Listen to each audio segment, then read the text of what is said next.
আইপিএলের মেগা নিলাম রবি ও সোমবার জেদ্দায়। ভারতীয় সময় বিকেল ৩টে থেকে শুরু হবে নিলাম। শুরুতেই থাকবে দুটি মার্কি সেট। এই মার্কি সেটের বেশ কয়েকজনকে আইপিএলে অধিনায়কত্ব করতেও দেখা যেতে পারে।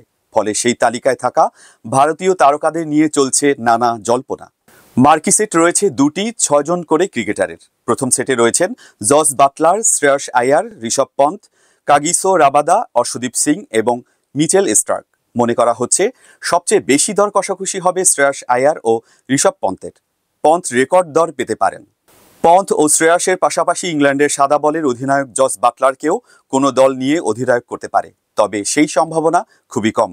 এর পরের মার্কি সিটে আছে Yuzvendra Chahal, Liam Livingstone, David Miller, Lokesh Rahul, Mohammed Shami ও মোহাম্মদ সিরাজের নাম। সামির ফিটনেসেই তার আইপিএলে বড় দর পাওয়ার পথে প্রতিবন্ধকতা তৈরি করতে পারে বলে মনে করেন সঞ্জয় মাঞ্জরেকর। দ্বিতীয় মার্কি সেটে লোকেশ রাহুলের দর সবচেয়ে বেশি উঠতে পারে। তাকেও আইপিএলে অধিনায়ক করার কথা মাথায় রেখে ঝাঁপাতে পারে বিভিন্ন দল।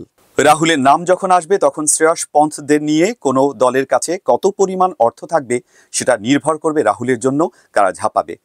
তবে সুনীল গাভাস্কারের ধারণা, রাহুলের জন্য দক্ষিণ ভারতের দলগুলির মধ্যে দর কষাকষি হতে পারে।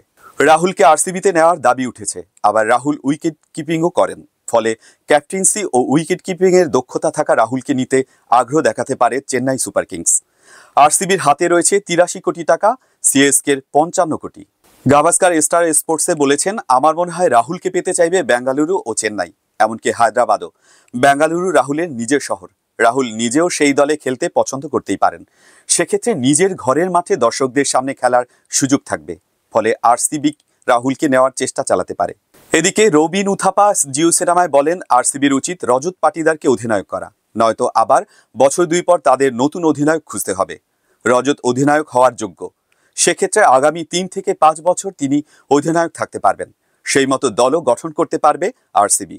আরসিবি মোহাম্মদ সিরাজ ও উইল জ্যাক্সের জন্য রাইট টু ম্যাচ কার্ড ব্যবহার করতে পারে বলে মন্তব্য সাবা করিমের।